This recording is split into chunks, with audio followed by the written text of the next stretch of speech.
Hello there! This is only a few seconds after I recorded the last video. Um, you know what? I gotta get something to drink. My mouth's a little dry from talking. That video actually lasted about a half hour, which is cool because I don't normally, when it comes to countdowns, I feel like I don't normally talk about enough or rankings. I just go to get them done. But this is fun topics to talk about. Halloween, you know what I mean? So this video is about the top 10 childhood spooky movies. So they don't have to do with Halloween. Spooky movies that you like to watch around Halloween when I was a kid. There's a few of these that are about Halloween, but for the most part, spooky childhood movies that would play on Halloween, around Halloween. There's quite a few of these have Halloween in them. Anyway, any honorable mentions I want to talk about? I threw away my other paper, so I don't remember. Are You Afraid of the Dark? TV movie, Tale of the Silver Sight, is an honorable mention. It's 3 episodes put together. It's an hour and a half. That's a movie to me, as I will talk about with one on here. But yeah, I love that one. It's my favorite episode of Are You Afraid of the Dark? And if that doesn't count, then it would be Tale of the Night Shift or something. I don't know. There's some good ones on there. But Tale of the Dead Man's Soul is good too. There's a lot of good ones. Anyway, that's an honorable mention. I can't think. Scooby-Doo and the Witch's Ghost, I think is the second best one. Alien Invaders is okay, but Witch's Ghost I'll put on there. That one is my second favorite. That's when they decided that they have to put a fine line of, we have fake, spooky, regular Scooby-Doo stuff, and then there's a real witch, which wasn't supposed to be in that movie at all. It was supposed to all be fake, and then someone went, no, we gotta add something to this, and they added the witch thing. So Tim Curry is an evil guy because they decided to tack on and add more stuff to it. So, yeah, okay. Anything else? Scary Godmother. We'll put that in there. I watched it a few times growing up. Don't remember much about it. I just know that Jimmy's a little prick. And they did a second one that I never watched. Didn't need to have one. First one was fine. I never watched it too much anyway. I watched it a couple of times. I had it on the Halloween tape that I mentioned, but I'd fast forward it to fill the future or something. Anyway, top 10 childhood spooky movies starting down. Number 10, The Hollow. Now, yes, this came out in 2004. My childhood was far gone. But I felt like in my young adult life, I watched it a lot around Halloween. Same with Devour, but that, to me, you could watch that anytime. This has Halloween in it. You could watch it here. And it's, once again, one of my favorite subjects, Legend of Sleepy Hollow. And it's the descendant of Ichabod Crane, Ian Cranston, which, by the way, the aforementioned in my last video I did, the last top 10, I mentioned the Tale of the Midnight Ride. The main character's name of that was Ian. Ian Cranston. Used to be Cranston or Cranson. But he's got to take out the Headless Horseman, which I don't believe, but it is true. You got a great cast, too. You got, not Ian Somerhalder. What's his name? Kevin Zegers. They're similar looking. Kevin Zegers is the main character, Ian. You have Kelly Kuko from Big Bang Theory, or at the time, Eight Simple Rules. Stacy Keach, Judge Reinhold, and Nick Carter from the Backstreet Boys. Yeah, take it back to mama. So, yeah, it's a fun little movie to watch. I watched it last year. I reviewed it last year. It was on YouTube. I don't know if it's still on there, but it's pretty cool. If you're going to watch it, watch the unedited version, because the one they had on TV, because it was aired as a ABC Family original movie, which it wasn't, and it was edited, much like with Dukes of Hazzard at the beginning, which I found out when they got the unrated version, that, wow, unrated is right, but I don't know. This was severely edited, and I feel like the actual version of the movie is a PG-13. There's some blood, but I don't think maybe it's rated R. There's no F bombs or anything. The closest you get like shit, and then like there's like it makes girls horny, but there's not really any. You get a lot of cleavage in that version. I don't know, but it's fun to watch. Number 9, Disney's Tower of Terror, starring Steve Guttenberg and Kirsten Dunst and Nia Peoples. Yeah, you know this one. I reviewed it last year, right? Sally Shine disappeared with a bunch of people in an elevator. Turns out they died. They're ghosts, but their souls didn't go all the way because there weren't certain markers. And this woman named Abigail, she says that she can free their souls, but she's actually the witch that condemned them, and she wants to send their souls to hell. Excuse me, but they won't say that in the movie. So it's up to Steve Guttenberg and Kirsten Dunst to save the day, and Michael McShane from Whose Line Is It Anyway, British version, and I knew as well, I said his name in the last video. I just recorded it. Not Lou. What's his name? I think I called him Lou. No, it's he was on Brotherly Love. I don't remember the character's name anymore, but yeah, it's a creep. It's not as creepy as when I was a kid. I remember, and I mentioned this in my review last year, I think. I remember watching this when it premiered on The Wonderful World of Disney. It was a big thing, and I liked it. I still like it. I'm a Steve Guttenberg fan. I haven't watched Police Academy yet, but I know him from 3 Men and a Baby and Short Circuit. So even though I watched the sequel a lot more than I did the first one, but you know. Number 8. Mom's Got a Date with a Vampire.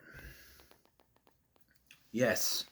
We got Caroline Rhea as the mom here. The kids are Matt O'Leary, who are going to be in the Spy Kids movies. Second and third one. Gary. Or whatever. Laura Vandervoort, who are going to be a Supergirl in a Smallville. And also the sister on Instant Star. With Alex Johnston. Yeah. Canadian show that aired on the N.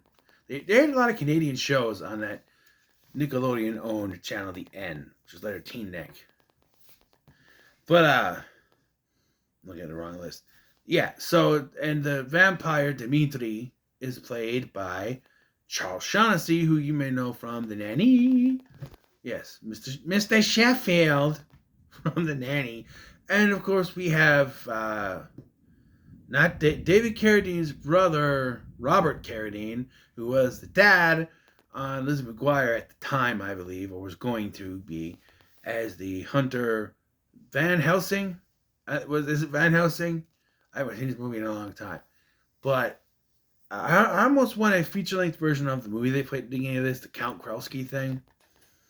But as a kid that's obsessed with horror, which was a lot of those movies back in the day, and so when he believes something weird's going on, no one else believes him because, this kid just loves horror. He's out of it. They did an episode of Are You for the Dark? Tale Station 109.1 when he starts to say that the dead person's following him around. They think he's gone too far with the dead thing, but he's actually telling the truth.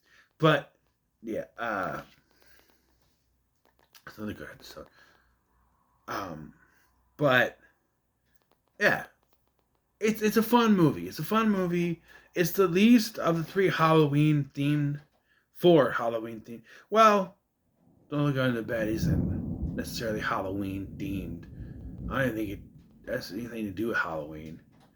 So the 3 Halloween themes that I have on here is the lesser of the 3, which is interesting because they're the next 2. So number 7 is Halloween Town.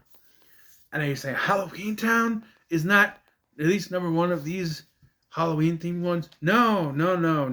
I love Halloween Town. Don't get me wrong, but it's gone down for me. Really, it's still. I think it's still the best of the 4 movies. It's weird because they go in that order. 4 is the worst, then 3, 2, and then 1. I could interchange 1 and 2 growing up, but the non-ending defeat of Cal, because they originally set up for him to come back, but then ditched it for something else in the third one. It's a non-ending. It's like, oh, he'll be back and we'll be ready, but he never comes back. I thought that's what they're leaning towards in the fourth one, but no, they just decided to forget it. But yeah, so you got Marnie. She's obsessed with scary stuff. It turns out she's from a family of witches, but the mom, Gwen, she left Halloween Town to marry a mortal, and Marnie is very close to losing her witch powers, and the grandma wants to do it, and so she sneaks to Halloween Town with her brother and the sister Sophie. Sophie! Huh? What? Sophie! But, and it turns out the guy who's had a crush on the mom is the evil monster guy, Calabar, who, when he's in his evil monster form, can't be out in the light, but can walk around just fine when he's not in the light. I don't know. Something about evil powers. There's also Luke. Ooh, that Luke dude. He is such a wiener. Philip Van Dyke. One of the voices, not the original voice. Season 2 voice of Arnold from Hey Arnold. One of them. But, and it's funny, they kept the guy who did the voice for Gerald for the longest time, and if you watch through the show, you can tell when the kid was going through puberty, but they just had him try to tone his voice down or something. That's funny. Anyway, it's a fun movie, a fun premise. Family has to come together to save the day. Even the cynical kid who doesn't believe in all that stuff has to come, But number 6, the best of the Halloween-themed.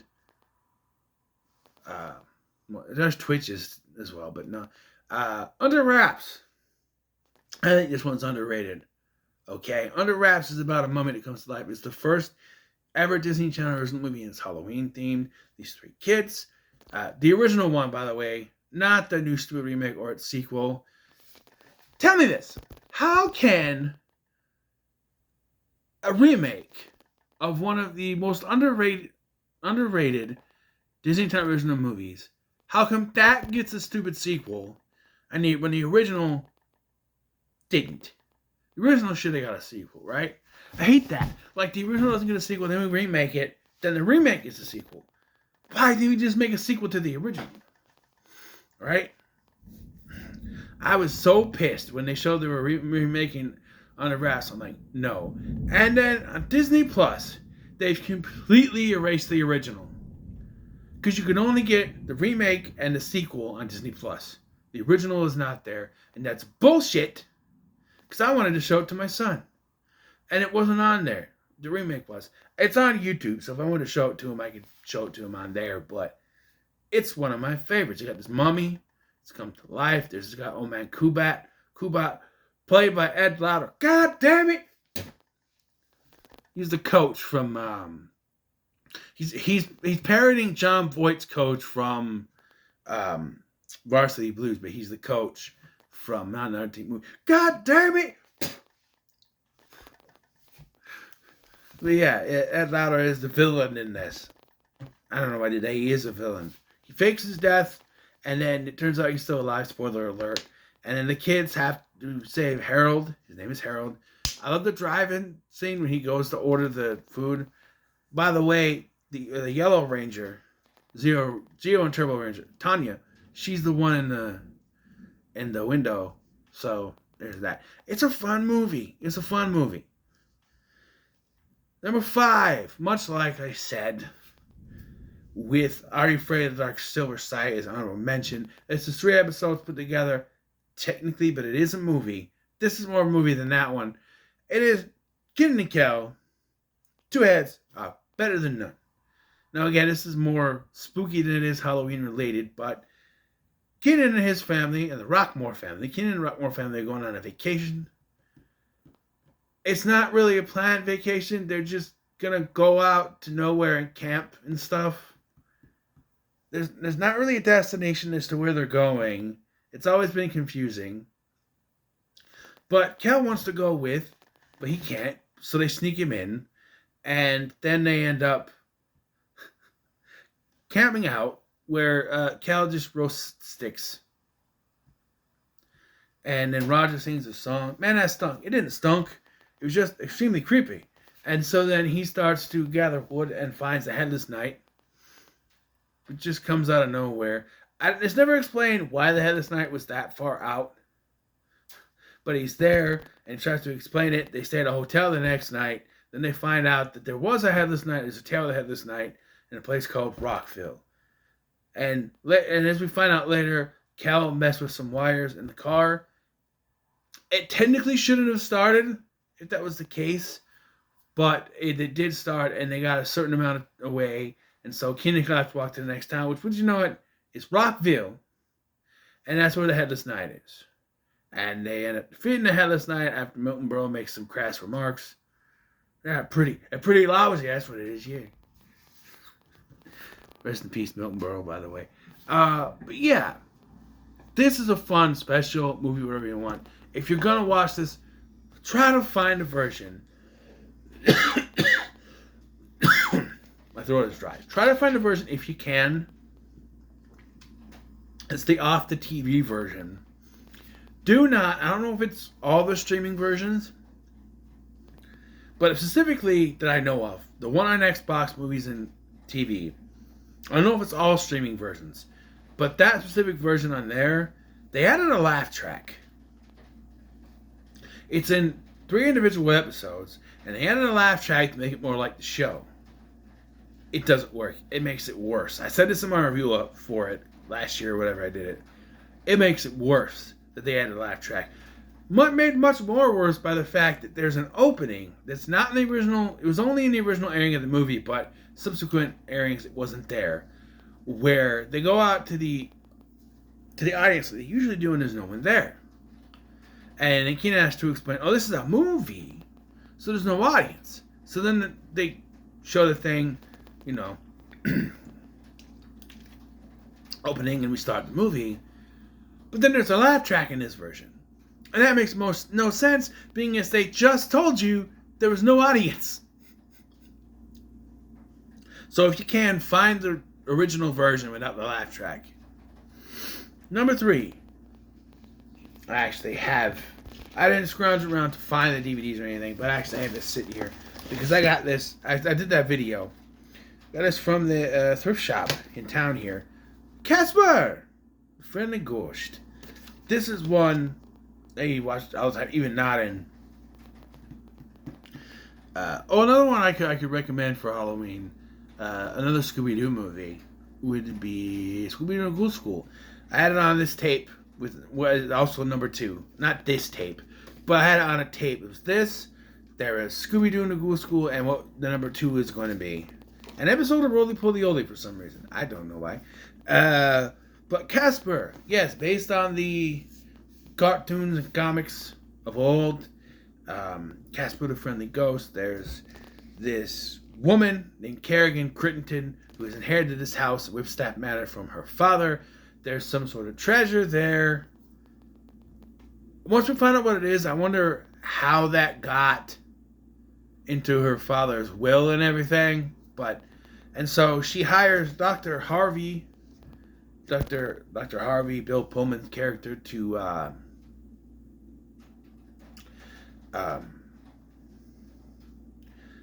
get rid of the ghost that is there. And then we get Casper, and then the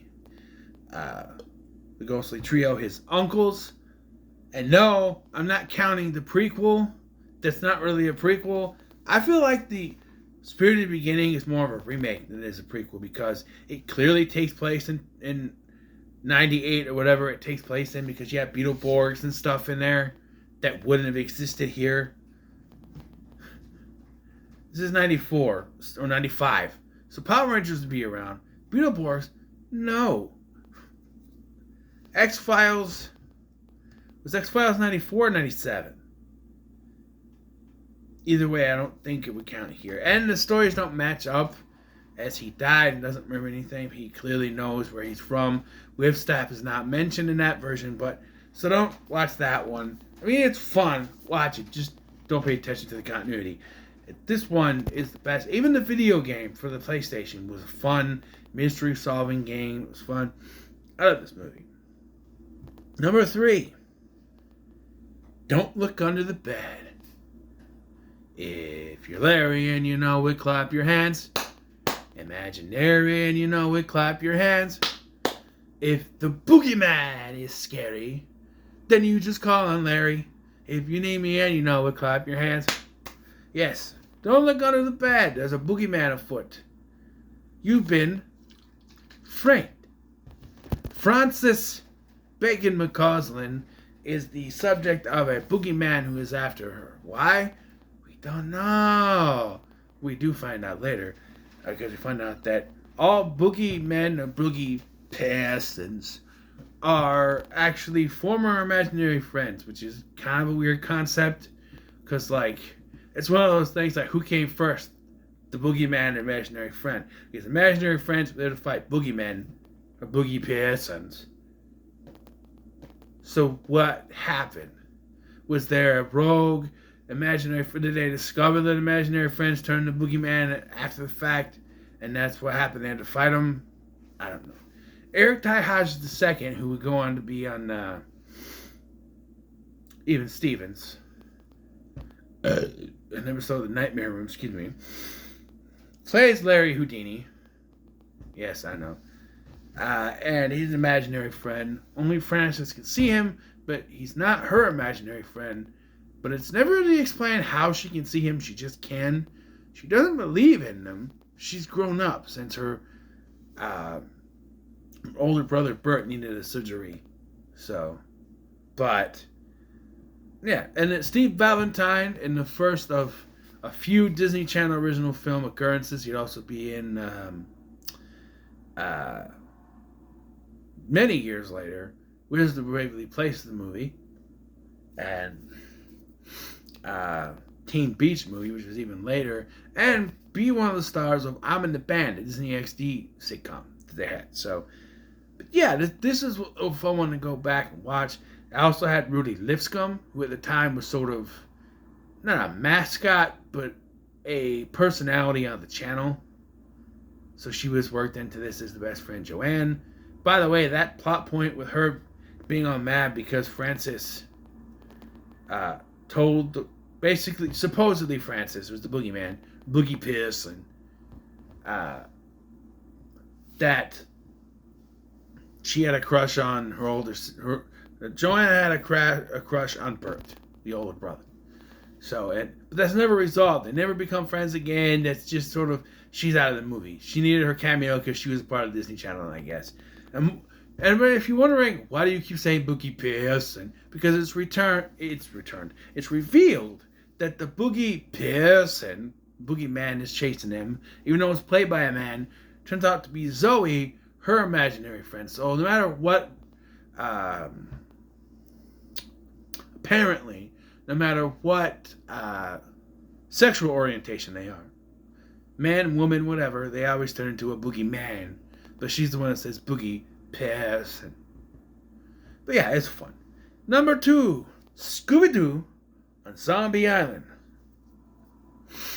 Yes, Scooby-Doo on Zombie Island. This was on the tape with Casper. I had a Scooby-Doo and Ghoul School and that one episode of Roly Poly Oly for some reason. But, and I think an episode cartoon of Courage? Shirley the Medium? I don't know.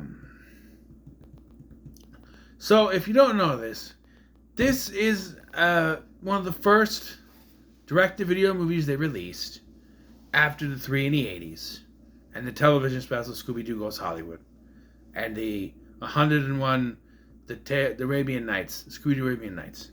Not to be confused with the cartoon Arabian Nights that was in the Bananas Place. That was fun. And 3 Musketeers.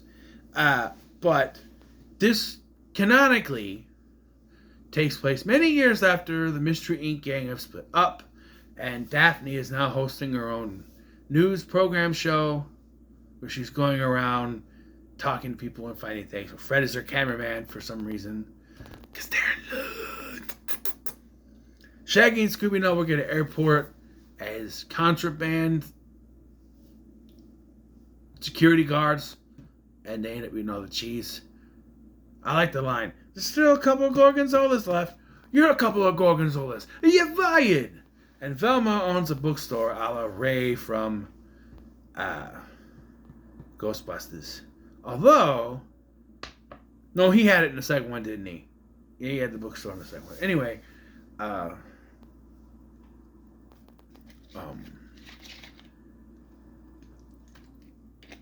so they end up trying to find real ghosts. And then through a montage, the ghost is here, if it's a kook in the man, is fake. Dun-dun. Everything is fake. Until they meet a woman named Simone, who tells them that they live on a haunted bayou island thing. That's haunted with zombies, it turns out. Ghosts that turn into zombies. But it turns out the zombies are the good guys because Simone and Miss Lenoir, they are evil cat peoples that are sucking out the souls of people using voodoo dolls and stuff. And the zombies were actually trying to warn them. I love that twist. I also like when it's the gardener. No. Then it's the fireman. No. Well, maybe it's real. Just the way that Frank Welker does that. Real. I also like how he says, treasure.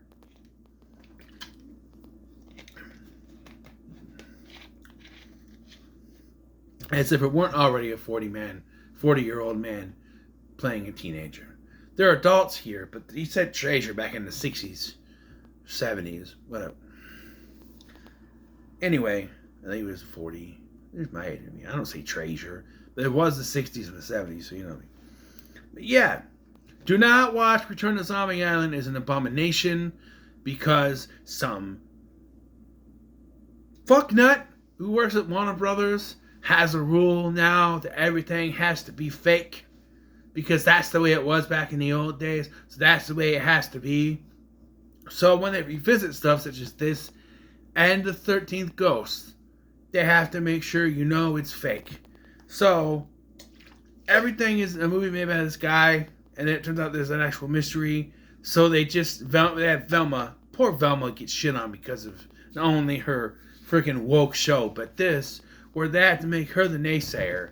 Where just because of this, she assumes that not only are everything here fake, but all the zombies they encountered before fake, and the cat people that were clearly fucking real are now also now known as fake because of that stupid movie. Do not watch Return to Zombie Island. Don't even acknowledge it. It doesn't exist. It's not real. Fuck it. Okay? Number 1, I put a spell on you. And now you're mine. Why not the things I do? I lied. It's been 1,000 years. Down to the day. But now the witch is back. And there's hell to pay. I put a spell on you. And now you're mine. That's right. It's Hocus Pocus. I will mention the second one. It's fine. It's more, I think that the sequel is more for girls. There's a lot of girl stuff in it. It's fine. My son and I watched it. It's fine. This one, though, come on. This is the product of the 90s. What other movie could you find? Two guys. I'm Jay. This is Ernie. I told you. My name ain't Ernie no more. It's Ice. This is Ice. Let's have a butt. No, I don't smoke. They're very health conscious in Los Angeles. Sorry. Yeah, they're smoking. Well, not really smoking. There's talk of it. But yeah, there's also other stuff in it like thou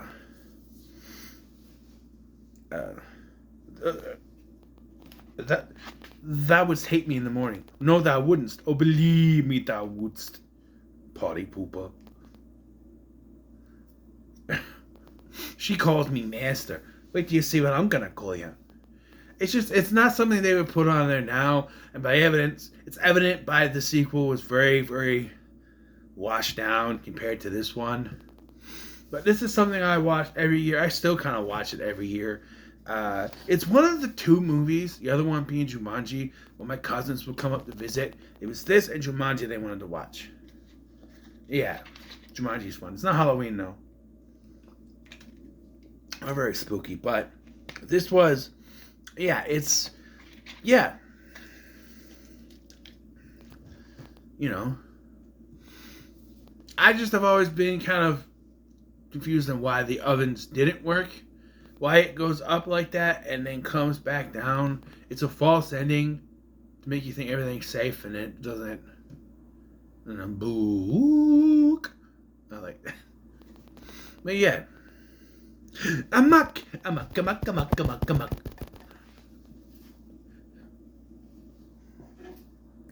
Also, I know they gotta put some pop culture stuff in there, but like, they really knew what a road is. You know, they didn't know what candy was. You know, they didn't know what costumes was. Yet, she has a joke later. Let me see your driver's permit. How would she know that? It's a joke, probably an ad-lib by Bette Midler if you think about it, but it doesn't, because it doesn't make any sense. I don't know why that would be in the script. Maybe it's an ad-lib. I don't know.